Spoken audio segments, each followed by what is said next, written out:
Welcome to the FOXPRO Podcast, brought to you by FOXPRO Game Calls. Hello, everyone. Welcome back to the FOXPRO Podcast. I'm Jon Collins. We have another new guest joining us today. We have Mr. Matt Ferris of Nocpix.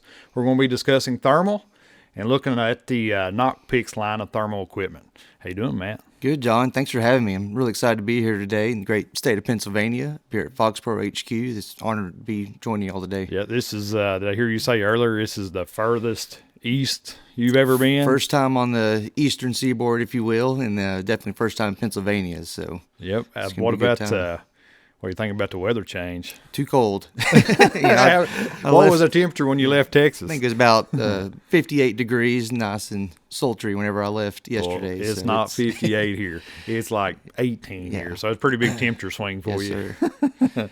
You guys probably noticed we're doing something a little bit new here for this this podcast. Our podcast has always been just audio only. We've been on most of the major podcast platforms, but we're actually recording this one. Video recording, so we're actually going to throw this one up on YouTube as well. We want to show you guys the new Nocpix line of thermals, and so we want to make sure you guys get a good up-close look at them so you get a visual, not just having to listen to us talk about them, but you can actually see the product as well. But before we dive right into it, Matt, why don't you tell us a bit more about yourself and IRayUSA? Sure.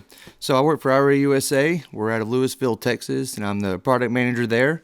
So a lot of my job is helping to bring all these new thermals to market. A lot that goes into it is all the field testing. Of course, that's the fun side of things. Yep. But then we also write the manuals, do reports, FDA testing, MSDS, all that stuff that goes on into bringing a new product to market. All the fun stuff. All the fun stuff, yep. So really excited to be here, talk about these. I know y'all have had some time to use them down in the field. Yep. I've been using this Nocpix lineup for a while, and I think it brings a lot to the table that the market needed. It sure does. Talking about testing them down in the great state of Texas, that's definitely a target-rich environment. You all definitely get to look at plenty of critters through the Nocpix thermals. Yeah. Well, you was telling me just earlier that back there, what did you say was the big Bobcat contest maybe last year that you actually saw y'all called out, didn't actually really call it up close, but called out a mountain lion. Right? Yeah, actually saw a mountain lion up in the Panhandle. We were hunting in West Texas and pulled into a new spot, and at first thought it was a bobcat sitting there kind of close, just see a cat sit in the middle of the field, kind of caught your attention, and then we kind of get ready to, make a move on it, and then sure enough, that thing stands up, and you see a big old long tail sticking out and taking off, and unfortunately, it kind of got in some brush before we could take a shot, but that was a pretty cool experience. You said it was pretty far off when you first looked at it, you thought it was a bobcat. But that's just because the distance. That thing had been up there about 50 or 60 yards. You probably could have tell pretty quick that it. Luckily now we have all these products with built-in rangefinders, and we're able to get that depth perception problem fixed. We'll talk about that later. Like the Ace there, it has built-in rangefinder, so that's pretty cool stuff. Speaking of thermals and thermal technology, it seems like they've. The technology has grown by leaps and bounds over just the last, just a few short years. I can remember a few years ago, I would watch, thermal footage on Facebook and YouTube and all this type of stuff. And they'd have an animal out there at like 100 yards, and you couldn't tell the difference if it was a coyote, dog, fox, cow, deer. I mean, it was pretty, odd looking stuff. But now, good grief, way it is now, there's some of this footage I'm seeing, you can count hairs on animals when they get up there close, see their blood surging through veins. I mean, it's pretty cool stuff. Sometimes you get a little too much detail out of it, some stuff you wish you hadn't, but it's all part of the fun. But what are some of the biggest advancements over the last little bit that has made the technology so much better and brings such a better picture? Sure. So one of the things we really strive for is just performance that's going to help hunters in the field. And a lot of that goes into the sensitivity of the sensor itself, the refresh rate, the net D rating. Battery life's a big one. We want you to be able to hunt all night long without having to swap batteries every couple hours. And then just overall the resolution. Again, that goes back to how much detail can we see out of this unit. Right. And there's different levels to that. And it just keeps getting better and better. Right. Well, speaking of that, and, I'm fairly ignorant when it comes to the thermal game. It's very new to me. And I hear those terms, 384, 640, and stuff like that. Explain to us, because there's a lot of newcomers to the sport that's going to be listening and watching in on this. Explain to us what those resolutions numbers mean. So the resolution is the size of the sensor, and the most common ones are going to be a 384 class, a 640. We now have a 1024, and we also have the 1280. And basically, every time you step up that number, that's increasing the resolution, which means more detail that we're able to see in the screen. Okay. And not all 640s are created equal. Not all 384s are created equal. Right. You know, it's kind of like Chevy, Ford, Dodge. I'll make a V8, but everyone's got their opinion on which one's the best. Right. And so that is one thing that I have noticed, even like watching footage. Like I said earlier, on YouTube, Facebook, Instagram, wherever it may be, and people will list what kind of equipment they're using, and you'll see this guy's using whatever 640 and this guy's using whatever 640, but there's one of them that looks a lot better than the other. And a lot of that too is the algorithm that we're able to use. A lot of it goes into the software and the programming. We're able to get more out of our sensors. We're able to optimize that resolution to the viewer. Well, you mentioned refresh rate earlier as well. What is that? Sure. So basically, the faster the refresh rate is, the better that image is going to be live on the screen. So the slower the refresh rate usually equates to more lag. So if you've ever seen an animal running in thermal, say you shoot at one pig, they're all standing still, refresh rate doesn't really matter that much. But as soon as that group takes off or a coyote's on the move, if you've ever noticed a little bit of lag in the image screen, that's because of a slower refresh rate. Okay. Whereas now with faster, better refresh rate, your lead is minimized. So instead of trying to put your crosshairs a foot in front of a pig, now you can put it right on it as it's running off. Well, see, I've heard, I guess it's an excuse. I've heard this excuse before, and I've watched it, and I didn't really realize what was going on. So it's great you explain it to me, because I've heard people say, we called this coyote in, he was running real fast, and all of a sudden he checked up, and I would go to shoot, and then he said, like the next frame in the thermal, the coyote's running off to the side, and what it was, they're talking about the lag, and I was like, what do you you just missed it, what are you talking about? Yeah, and a lot of our units are going to be 50 and 60 hertz rated, which is really what we strive for. That's kind of that sweet spot to where you do get that live image without any lag, but we even have gone so far now to offer a model that has 90 hertz refresh rate, which was an industry first. Okay. And so it's pretty awesome. Just, again, see how fast technology is changing all the time. So really, it sounds like it takes kind of a special recipe or a special formula to get that big, high quality picture out of thermal. Yes, sir. Is that correct? So it takes what? What are all the factors it takes to get that pristine image? A lot of it goes down to the software. We're able to fine tune that software. In house, we can program exactly how we want in order to minimize some of those other issues. And that's just, again, getting the most out of that sensor as possible. Right. So your sensor resolutions, your refresh rate, even the glass that's on the things, I'm sure all those different quality of germanium lenses as well. Yep. And then the other big one is called NetD. It's NETD sensitivity. Okay. And tell us about that, because I don't have a clue what that means. So NetD is noise equivalent temperature difference. Okay. And for those of us in the field, basically what that means is that's our ability to detect different degrees of heat on the target. Okay. So really high NetD rating means that you're going to be kind of blurry around the edges of that target. Say it's a pig or a coyote, it's not going to be as sharp and crisp looking. Yeah. Whereas with some of our new units now, we're down in the sub 15 and sub 18 millikelvin NetD. That means that it can detect much, much higher differences in temperature.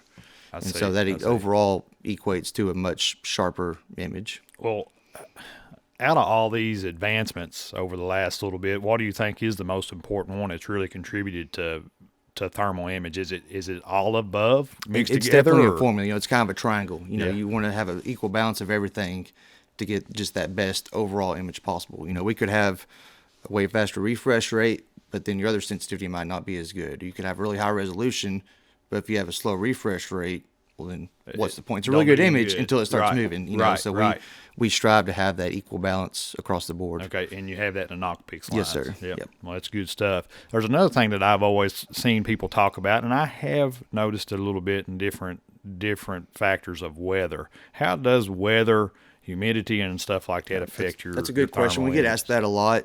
Humidity does play a huge role in image performance.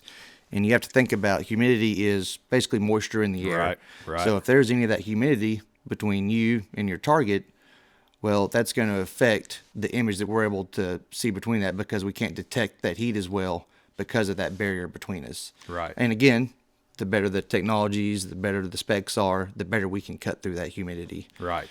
Do you see any kind of effects with temperature differences? Say like in a cold temperature, like say, you came from Texas, it's 58 degrees, 60 degrees, and you come here and it's in the teens and single digits. Can that affect? Definitely. We'll be out pig and coyote hunting in the middle of the summer in Texas. It might be 100 degrees. Oh, yeah. Even at midnight. Triple digits. And so the ambient temperature definitely plays a part, because there's not as much difference between it and the animal we're trying to look at. Mm-hmm. Whereas if we walk outside right now and there's a pig, he's hot as he's ever going to be, and it's 19 degrees outside, well, that air temperature is definitely going to be a big contrast between it and the pig, and so you'll definitely see that in the image quality.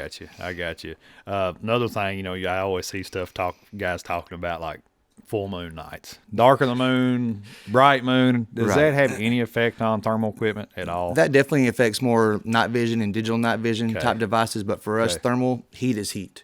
Whether it's moonlit or not, it's going to be affected more by temperature than anything. Because basically you can look, it could be lunchtime, middle of the day, and you're basically getting the same picture. Is that correct? It's going to be a little different again, because it depends on the ambient temperature outside. Yep. So I've actually seen where some people will hunt. They'll be day hunting, but they'll keep a thermal monocular around their neck to kind of scan every once in a while, because nothing can hide from the thermal. Exactly. Pretty much. It's especially like in tree lines. If you're kind of hunting a wooded area and maybe that coyote doesn't come all the way out into the open field, you're still going to be able to see a spot that's hotter than the trees or the ground or anything else around it. Right, so especially if it starts moving. And kind of a cheat code. It is. Like I said, there ain't nothing hiding from the thermal. It's pretty cool. It's, especially somebody like me who had very, very limited experience with it, and then every time I look through one, I'm kind of in awe, I guess, to say it's like, this is, it's pretty neat.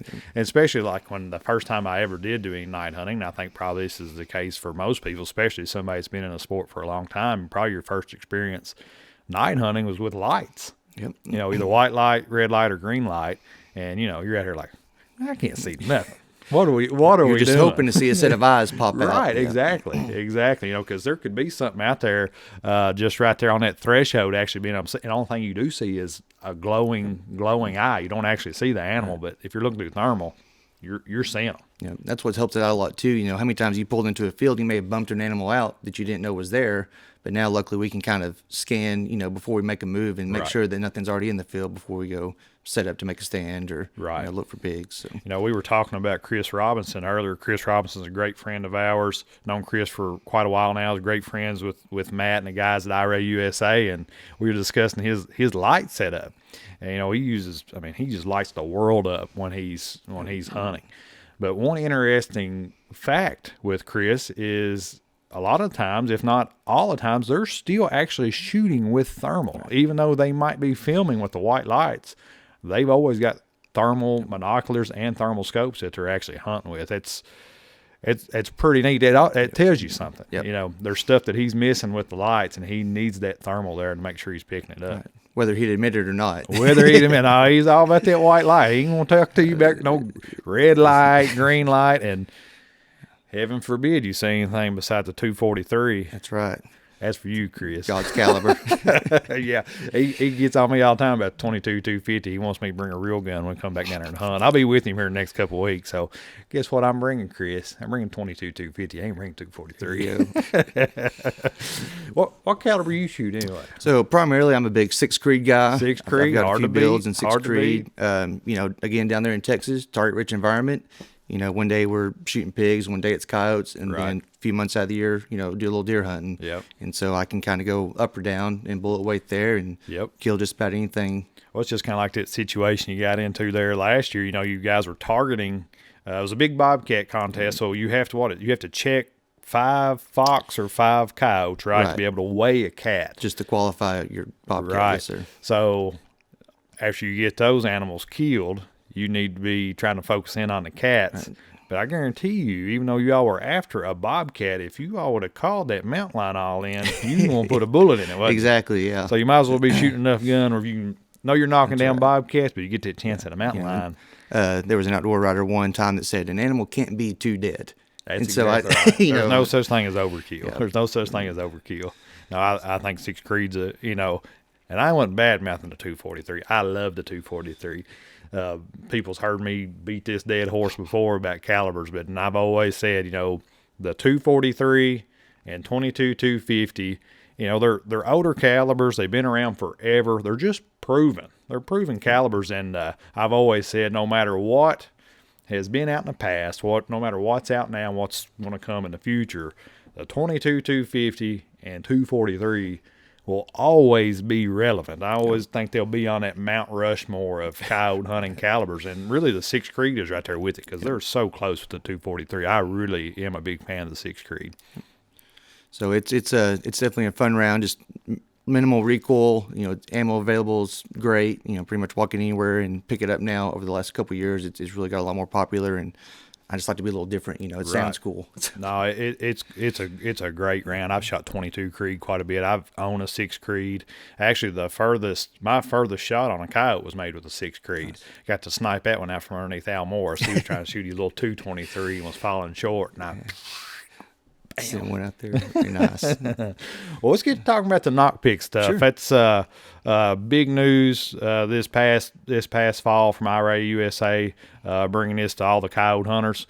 Tell us a little bit about the Nocpix line, just in general, how it came to be and all that type of stuff. Sure. And we'll kind of break down these models for everybody to check out. Sure. So with the Nocpix lineup, we had an idea to bring some new features and technologies to the market. We already had infrared outdoor pretty well established. We think we've made a name for ourselves in this industry and the hunting community, and so we wanted to kind of leave that alone and just keep on with our success there, and then offer a whole new line of products to our customers. So along with that, we've got some unique models here, and the first being our flagship model is the Ace H50R rifle scope. Yep. You can see right here, and the coolest thing about it is it's all new lens integrated laser rangefinder. Right. So it's a very sleek design. You can't see a rangefinder hanging off the scope anywhere. It's actually built into the lens, which was a first for us. Right. And so along with that, there's lots of manufacturing, testing, sampling that goes into making a new product like that was a first of its kind. Right. And the idea just being we wanted something very sleek. We wanted a traditional form factor. A lot of people who are in the hunting industry, they've used a bolt gun and a regular day optic all their life. Well, why not offer them a thermal that kind of fits that same role? Right. And so it's easy to use with the turret controls. There's just a really simple button layout on top, including the rangefinder button. So instead of trying to go through a menu setting and turn on a rangefinder or do some other weird stuff here and there, you could just tap that button one time, and now you can instantly range your target out to 1,200 yards. Right. So that's cool. That's great. But we took it a step further and included a ballistic calculator into the software. Very nice. So what you can do with that is you can plug in your bullet speed, Yep. your BC data. Kind of your dope chart. So say you're shooting a 243, you put that in there, you put what speed your bullet's doing, and then as you range a target, it'll actually give you a custom holdover reticle where you need to aim. That's pretty slick. So I was able to shoot a coyote a few weeks ago at 458 yards. Good grief, that's a poke. With that 6 Creed using the ballistic software. And we don't always want to shoot them that far. We'd much rather get them up close because it looks so much better for content. We won't call them close, but no, you're exactly right. If you consider yourself a coyote killer and you're out there to do the job of killing every coyote that you get into your thermal or whatever, you need to be able to make that shot. And for a lot of people, what'd you say, 458 yards? Yes, sir. That's a poke. I know there's some people probably watching or listening, and they're like, that ain't nothing. That's a chip shot. Let me tell you, when you get talking about over 350 yards, you're making a pretty good shot, because when you're talking about that distance, you've got to take elevation into account, no matter what you're shooting. That's in the dark, standing off a tripod. Exactly. I'm sure there are lots of guys who make farther shots. We've seen the videos, guys but it's few and far between. It kill them at 1,000. But that's huge. anytime you start talking about that type of distance, you have to start considering wind and stuff like that, and especially a little bit of holdover. But especially 458. Having a device that helps take a lot of that guesswork out. That's awesome. Sure makes it easier. That is cool. I know guys here at the office, Mike Dillon, has been using the Nocpix stuff since October, November time frame. Zach Hassinger that you see on FOXPRO Hunting TV some, I know they really appreciate the rangefinder. I know y'all see it a lot of time. I watch the footage. You can see that rangefinder clicking off, showing the distance. Pretty cool feature. Yep. And so along with the Ace, our very first offering was the H50R. Yep. And what that was a 640 sensor model. So it kind of goes back to we talked about the different levels of sensors. We're very excited to announce that now we'll be offering it in a 1280 sensor version. Nice, so you're talking over double the resolution of what was already a very good image. So when will that be dropping? That is coming out here at SHOT Show. And then availability will be late February, early March. So soon. Very soon. I mean, we are getting ready to start packaging them up and sending them out to dealers. Oh, that's exciting. So, I'm sure you've got to test one a little bit already. Oh yeah, it's going to be a hit. That's about all I can say about it. I guarantee it. Another cool feature about this Ace line, it's like your traditional rifle scope looking deal, and it's also got an ocular zoom, right? That's right. So what that means is, previously, since it is all a digital image, you take that resolution, say it is a 640 sensor, and on something like a 3-powered base mag scope, well, as soon as you zoom in one time, we're cropping that image to bring the image to bring the target closer to you. Yeah. So you do lose a little bit of resolution every time you zoom in. So that's why you've probably seen videos and footage where someone starts zooming in, it's getting a little grainier, Yeah. Okay. But with the ocular zoom, it's actually a little lever right there. As you turn that, it's bringing the screen physically closer to you. So there's actually a lens inside that housing. So as you turn it, you're not losing any resolution. Right. But it's bringing the screen closer to you. So it's like zooming in, but you get that full resolution. That's pretty cool. And then we do have the digital zoom on top of that via the turret. So even if the ocular's not enough, you can still dial it in a little bit more. I got you. What is the battery like? What's the battery style that's used in these? In the Ace. True. So on the Ace, it has an internal rechargeable battery inside the unit itself. Okay. You're going to get about 4 to 5 hours out of. But then it also has a replaceable 18650. Just a standard off-the-shelf, nothing proprietary there. Very easy to get. And again, you're going to get probably 3.5, 4 hours out of that battery. Okay. Which is nice that we have the internal as well, because you can be in the field and you can see that your external battery is dying or dead. You can hot swap it, put a new battery in, keep on hunting without having to power it off, turn it back on. Do anything like that. So just keep the hunt going. Keep you calling or shooting pigs, whatever you're doing all night long. That's pretty cool. What's the warranty look like on that? So with all of our Nocpix products, we have a 5-day, 5-year warranty. And what that means is you're covered for 5 years from the date of purchase, but then we have 5 days to repair or replace it. So say you're out in the field this weekend, something happens, say, they are electronic devices, things do happen, of course, weather, environmental, whatever. So if something happens to it, contact our customer service. They'll send you a return label. Once we receive it at our office there in Dallas, we have 5 days to either repair or replace that unit and get it back to you. That's pretty awesome. We're the only ones in the industry to do that. I mean, we're hunters ourselves. Very, very helpful. We realize that, you spend a lot of money on these. It's a big investment. A lot of guys, are using these in the field all the time. We don't want you to be waiting months to get a unit back. We wanted you to get back out to hunting. So when does that 5 days start? When y'all receive the unit, or? Yes, sir. From the time we received it at our office. Okay. So it's pretty good.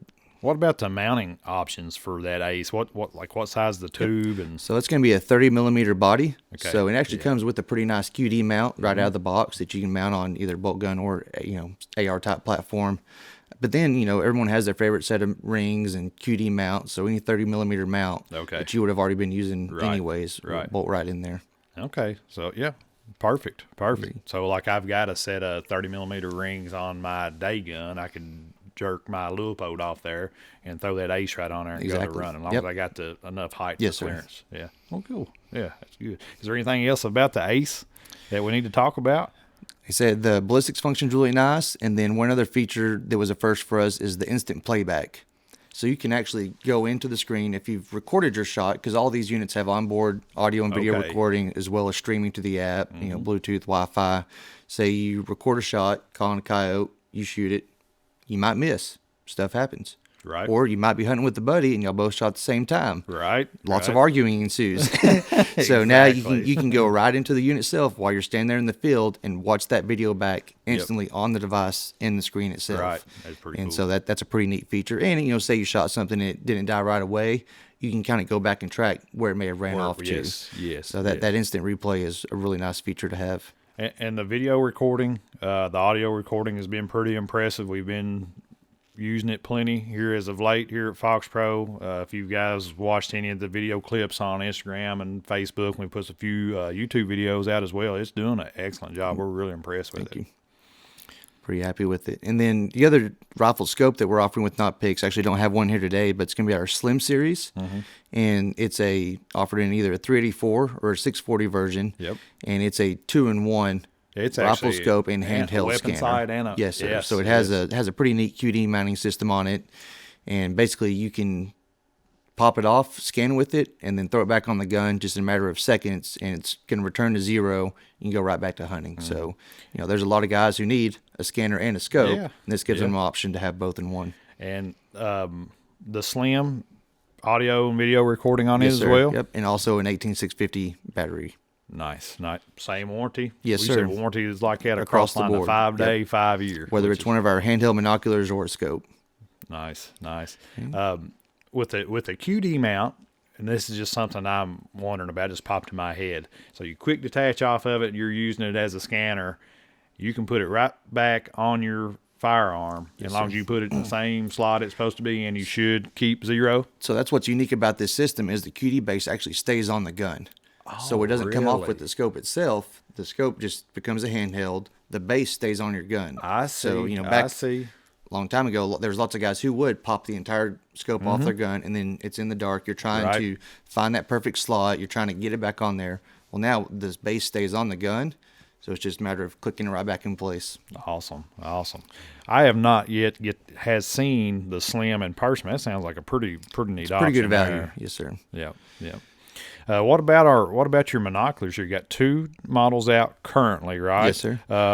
We got the Lumi and got the Vista, right? The Vista, yep. Yep. So with the Lumi, it's just a simple handheld monocular, and the main idea behind it was being compact. It's about the size of a regular daytime rangefinder. As you can see there, very small, fits into a little molly pouch, throw it in your pocket.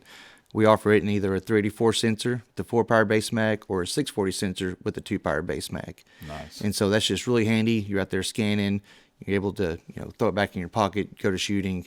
Runs off a single 18650 battery, audio, video recording, all the same features there. Does it all. And then the big brother to those is going to be the Vista model.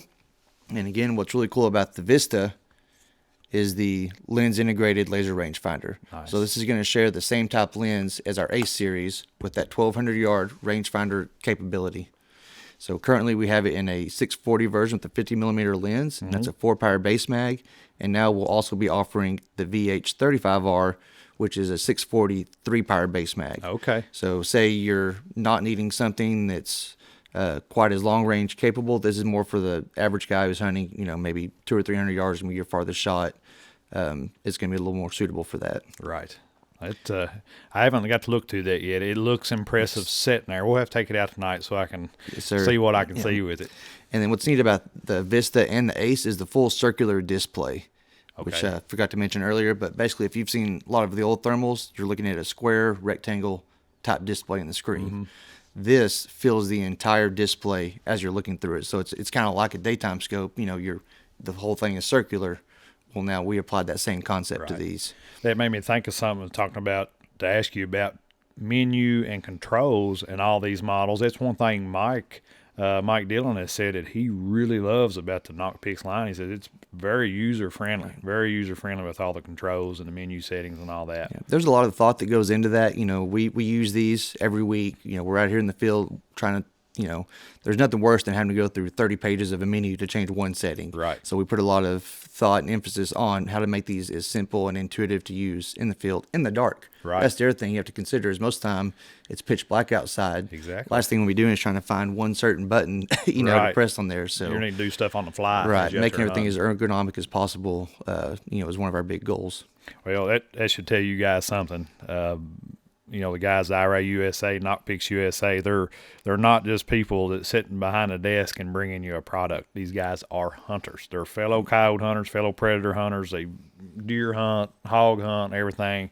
You just heard us talking about hunting the big Bobcat contest. These guys are hunters. They're not somebody just trying to throw something out there to sell it to you. This is the stuff they use in the field, and I think it means a lot. It's just like us at FOXPRO.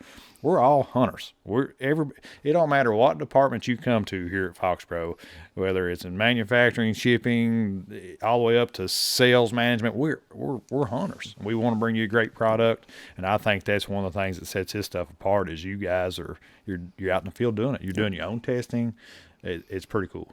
Pretty cool. Yeah, it's a tough job, but somebody's got to do it. That's right. That's right. But hey, that's what it takes to bring a great product. I want to take a fellow hunter's word on a product, but I won't take anybody else's. Sure. I mean, it's just the way it is.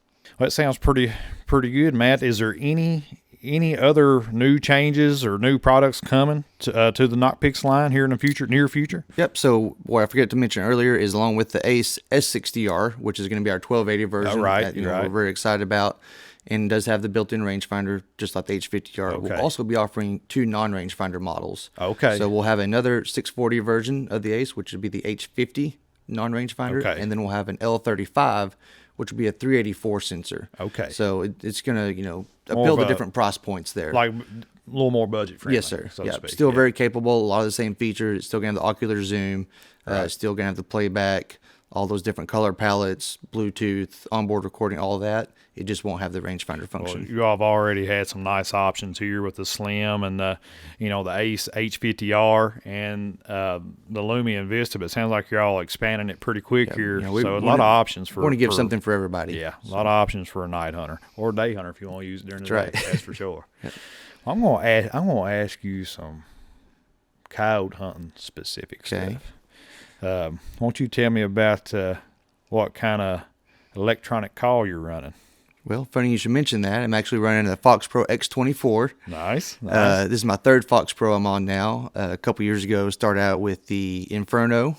Okay. Killed a few cows with it. And then I got the Hellcat Pro. Yes. Had some pretty good success with it. Ran that one for about a year. Nice little units. Yep. And now just recently got the X24, and that's been a game changer. Maybe I'm just thinking it is, but it seems to you really got more made volume, a difference. More volume. You went from a 16-bit unit to a 24-bit unit. Yeah. The other models didn't have a tweeter. The X24 does, so you just have sounds incredible. Wider range of those are nice units. Plenty loud. I'm glad you're enjoying it. Yeah, that's a good little unit for sure. So, are you going to be hunting any of the? You was talking about the big Bobcat contest. Will we be hunting any of those this year? Yeah, that's the plan. So, we've got SHOT Show this week. Yep. I actually fly home on Friday from Vegas and then turn around and start hunting the big cat on Saturday morning. Okay. And so, we'll have 24 hours of that, grinding it out and try and get on the board out there in San Angelo. Yep. So we'll do that January, February, and March. Okay. And then we'll hunt quite a few local contests as well. Okay. Which Nocpix model you going to be packing on your firearm? I'll be using that Ace S60R, that big 1280. Yeah, I guarantee it. What about for your monocular? I really like the Lumia H35. You like the Lumia? It's a 2-power, so I get a really wide field of view. Yep. And that 640 sensor, it's really easy to identify animals even at a little bit farther distance. Right. So it's just easy to throw in a jacket pocket. I've got a rangefinder pouch on my bino harness. Just pretty much goes everywhere with me. So when you get started on this big Bobcat contest, what's the first thing you target? You try to knock out your 5 animals you need? Do you target fox? You target coyotes? What are you doing? So with the big cat contest, I'm kind of just a passenger on that. I'm not the team captain. You're not the strategy. You're the trigger. You're right. The trigger man. Yep. So I provide help provide some of the equipment and gear, and my good buddy Seth, he's the one who got me into all this in the first place. So we kind of let him take the charge there, and he's got access to a lot of the properties we hunt on. So we'll set up, and he runs the call on that, and I just kind of sit back and just let him do his thing and hope something shows up that I can shoot at. I see. As far as targeting goes, Bobcat's usually a priority earlier in the day. Because if we don't shoot a Bobcat, you don't have everything else kind of pointless. So. But if a coyote or fox shows up, we're sure not going to give them a pass either. Well, I never had. I've followed this contest for years, and I've said, there's got to be some kind of strategy that goes these guys that are consistently, placing somewhere. You've got to check either 5 fox, right? Yes, sir. It has to be 5 grade fox. Do y'all have reds down there? Very, very rare. Can you check? Can you I have believe 4 I believe grays it and a red? counts, yep. Okay, so 5 fox or 5 coyotes, In addition to what you hope is a big cat. and then you have to kill either 5 coyotes or 5 fox to just be able to check in your Exactly. cat, to weigh Yep. your cat, right? Just to qualify. So then you just kill all the cats you can, hoping you get a Hopefully big you get monster something cat. up there, over 30 pounds, which is, few and far between, but 'Cause it's a big money contest. it's huge, payout. Brings in a lot of people. I think there were average of 600 teams per contest last year. My goodness, 600 teams. You said, was it last year? Y'all placed pretty good. I think we came in somewhere around the 20th place. out of 600 teams. Out of 600 teams. Y'all did pretty good. Yeah. What was y'all? Did y'all check? What was the We animal ended up killed? having, I think it was a low 20-pound female, which we were tied for biggest female there for a little bit, and then shortly after someone brought in one just a little bit bigger. Yep. But what's nice about that contest too is just all the side pots and door prizes and everything else. So if you can at least qualify, it's definitely worth driving out there and checking it out. Yeah. So what animals did y'all have to qualify? Did y'all have 5 fox, or you do coyotes or both? We had 5 coyotes and a couple fox on that one Yeah, so in y'all back in did the January pretty good. contest. Yep. It was funny. Every month we hunted it. We did the first 2 last year, January and February. We didn't qualify. We either had all of our cats and no fox or coyotes, or we had too many fox and coyotes and no cats. And so finally in March it all came together. Right. It's just a one-night contest. Isn't Yep. it? So it's 24 hours. So we usually start. I think it's during noon the day or Saturday, whatever, and then weigh-ins 11, 10:30 on Sunday. So once it hits, That's it. You're Yep. going. You're Well, calling. most places, the weigh-ins in San Angelo, Texas, and that's 2 or 3 hours from where we're hunting for the most part. So we usually just gotta have to quit a little bit earlier and Yep. hightail it out there just to even make weigh-in. You got to take that in consideration. So, I was going to ask you. Well, say if you decided to hunt it by yourself, or you was going to take me and our little buddy Jace over. Is it 2-man teams or 3? You can have up to 4, I Up to believe. 4. Yep. So let's say it's going to be us 3. Yep. And then Matt, you're running a call. Okay. You need to call in some cats. I want big cats only. That's it, huh? Yeah. I mean, I'm looking for a low 30s pound. Okay. Low 30s Easy, cat. yeah. Whatever. Tell us about your calling. So what are you going to use to be calling in these cats? What's a good cat sequence for Texas? So it's funny you mention that, because normally we would say some kind of bird distress, maybe nutty nuthatch or Yep. little cottontail distress. Yep. We had a 25-pound female come in a couple weeks ago to a coyote pup fight. Really? And so Really? it's kind of like, what are we doing here? Did you play a prey sound before? Yeah. Before So that? we had seen a few coyotes kind of working their way in, switched over sounds, and then they kind of skirted off. They didn't come in. We look over about 30 yards from us, and there's this cat sitting there. Yep. Probably been watching us the whole time in the Right. tree line, Right.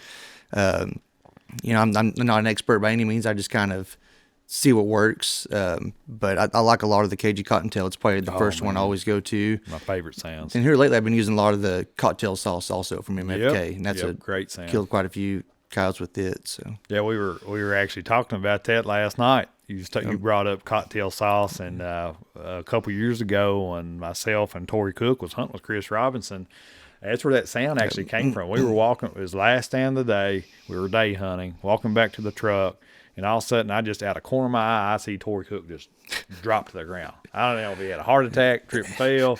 Kind of, it Right. startled me. And he comes back up. He's got a rabbit in his hand. He just saw it and just dropped and grabbed it. that's pretty quick thinking. Yes, and of course he just kind of just tickled its side a little bit. Well, it starts singing a song. So we get recording equipment out, hang the mic right over top of that rabbit. He goes to kind of patting on its side, tickling it a little bit. And now it sung the song of cocktail sauce. It just doesn't get any more authentic than that. It's about as real as it's going to get. Especially for you guys down in Texas. It's pretty rare. It could have been a local cottontail, for all we know. Right. So It's been a great sound. I've used it ever since then, and man, it's a top producer. Now, I ain't took over my cagey cottontail yet.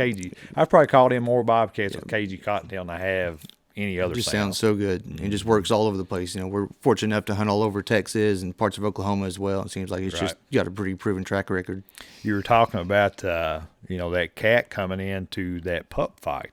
I've had that happen a handful of times, and I've always wondered. Every time it's always happened, I have played some form of prey distress, either some birds, some rabbits, or whatever, and then like, nothing's going to come to prey distress. I'm going to start howling and playing fights and pup distresses and all that type of stuff.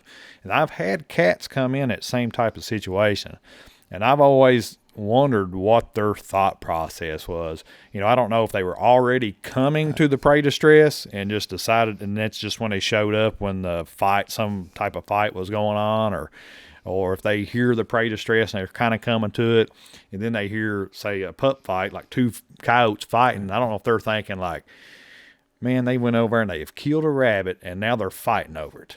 It's like they're such an arrogant, Right. They're kind of an arrogant animal, and that's how I describe bobcats. Kind of a arrogant / sort of dumb, stupid animal, because they're not all that bright. It's always wild just sitting there watching one just sit and watch. Yes. Not a care in the world, Yes. just doing their own thing. It's just crazy. It's kind of that little bit of arrogant, but I'm always thinking when they show up to a fight, like in that situation, like they're almost thinking like, there's two coyotes over there just killed a rabbit. You know what? I'm going to go over and I'm going to whoop those two coyotes, and I'm going to take a rabbit and eat it. Could be, yeah. I mean, that makes sense, We called a big old Tom Bobcat up in Kansas not too long ago, and it's the same type of thing. We'd actually started off howling. Okay. Like let out. I think it was Bougie Homesick House from MFK, followed it up with Young Coyote House from FOXPRO, and then we let out a group howl or a pair howl. Just trying to get stuff talking, waking stuff up, so to speak. Went right into, I think it was Mrs. McCottontail. Okay. Here comes a big old Tom Bobcat strolling up through the prairie right out in the wide open after we'd let out the 3 different howls, and then went into he didn't care a bit that there was a coyote out there. He's going to come whoop them all and take the rabbit. You mentioned the Bougie. I've really been liking Bougie Lonely Howl here lately, too. Yes. Recently downloaded it, and it's been pretty successful. Yep. Top producer for me, for sure. Yep. Mm-hmm. So I was asking you about the sounds you'd play. So you feel like down in your area of Texas, do you call more coyote or bobcats in with bird type distresses or more rabbit? Probably more rabbit, because that's generally what I'm playing more of anyways. Exactly. Most time if it's not contest season, I'm just going to shoot coyotes just for practice, for content and everything else and testing. And so not really targeting cats the rest of the year. Mm-hmm. But it's usually if one happens to come out, it's going to be to a prey distress like that. Get asked that a lot too. They say, well, do you call more bobcats in or coyotes or anything with rabbit versus bird? And that's my answer. Yes, but I play a lot more rabbit sounds than I do bird distress, and it's kind of bird distresses are extremely effective. So there's times I'll even tell myself, like today, this weekend or this week, whenever I'm focusing on bird stuff. If I haven't played bird, and I always had. I don't know what it is. It'll produce. The birds will produce, and I'll go back out the next time. First thing I'm hitting is some type of rabbit. Right. I did like hearing rabbit better, I guess. Well, let me ask you this. Say you're going, not contest, it's not the big bobcat contest, you're just going out to pleasure hunt. Tell me what your top 3 favorite sounds are for calling coyotes, fox, bobcats. You're just going out there casting a broad net, just trying to call animals. What's your 3 favorite sounds? Number 1's got to be cagey cottontail. Yeah. I'm sure I overplay it. I'm sure all the coyotes and bobcats in Erath County are sick of hearing of it. But I definitely like cagey cottontail a lot. I said that Bougie Lonely Howl has been a new one that I've started using. It's been pretty good. And then I like Nutty Nuthatch, just to kind of mix it up a little bit different. It kind of feels a different sound there, I guess. And I've had pretty good luck with it. So what if... Did you bring your FOXPRO with you? I did not. Left it back in Texas. Okay, well, you're lucky. Okay. Because I was going to say, what if I took your X24 from you and I deleted all your sounds off of it? Man. Okay? And I told you, I said, I'll put one sound back on and you've got to use it for the rest of 2025. And you got to be calling, hey, you got to be recording stuff, this Nocpix stuff.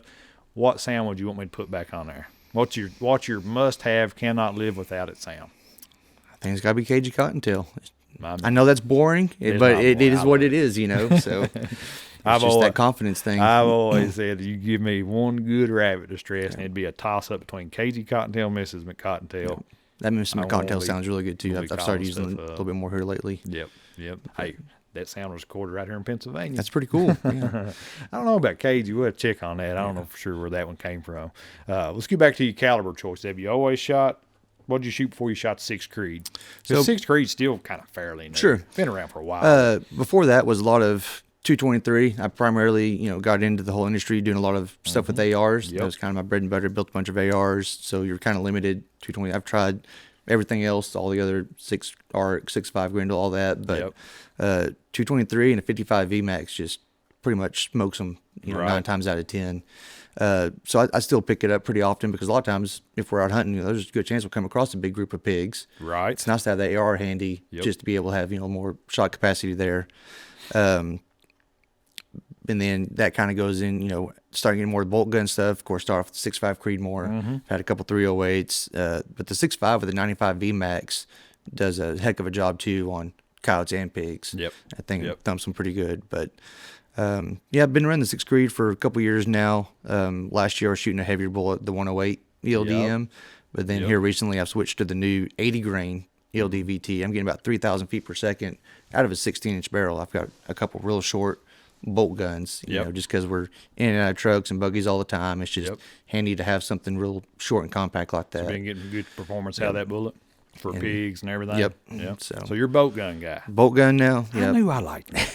It's it kind of goes back to the contest stuff. You can't afford to have jams or hang-ups or, it gets cold, it gets dirty out there. There's been too many times. I mean, I love ARs. Got a bunch of them. I've always had them. Yeah. But just for a different role, it's where they, bolt gun is just a lot better, more reliable. Well, let me ask you this. Yeah. Have you ever heard the if your life depended on it question? I was waiting for this. So, if your life depended on it, fly you out somewhere on a helicopter. I mean, I'm talking about like this is no civilization. You cannot walk to civilization. Okay. You're so far off. If you try to walk to civilization, you're going to starve to death and die. You ain't going to make it, man. Okay? But I'm going to hand you an X24. Okay. Not with just one sound. You can have our full library, the full MFK library. You're set. You're going to be able to call animals. I'm going to hand you a firearm. Okay. And you're going to get one bullet, one shell.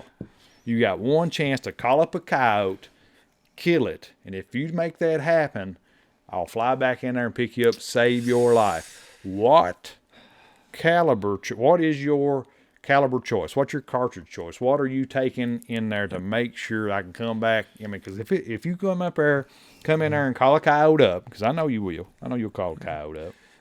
He comes up there to 60 yards, and you shoot him in the chest, and he packs it off somewhere, and you can't find it. You're going to have to try to eat slugs and snails and earthworms and tree bark, and you don't want that to happen. You want to kill that coyote so I come back and get you. What are you shooting? It's got to be that 6 Creed. Because what if he comes out at 400 instead of 60? Right, so right. That's definitely where you get a little more horsepower, to keep going with it. So yeah. Hey, will you take that 400-yard shot? Or are you going to? If I got that ace, I will. Perfect. Is there anything else on these on this Nocpix line you want to talk about? No, I think that pretty much sums it up. We're really excited about these. I know the lineup's just going to keep on growing throughout the year. Just check us out at nocpixusa.com. And then Nocpix_USA and IRayUSA on Instagram. Yes, sir. So you can see all of the latest launches and product videos. We've got a lot of content there, so people can see some actual footage. See what from they're all them. about. See what they're all about. Yeah, we've got content up on all the FOXPRO channels on the Instagram, Facebook, YouTube, this stuff in action. You can go check it out. You can see what it's all about. How easy is this stuff to find to purchase, Matt? I mean, plenty of distributors out there. And yes, sir. So we have a large network of dealers, distributors. We sell through all the regular channels. Yep. So your local gun store should have these on the shelf. If not, ask them for one. They right. Tell them to get them, right? That's right. Well, is there anything else you'd like to leave us with? I think that about sums it up. John, just really appreciate y'all having me up here. Glad to be part of all this. Awesome. I'm glad you came up. Glad you come over to the office. We'll have to give you a tour here in a little bit. But we appreciate everybody tuning in to the FOXPRO Podcast. Make sure you join us again. Thanks, Ron.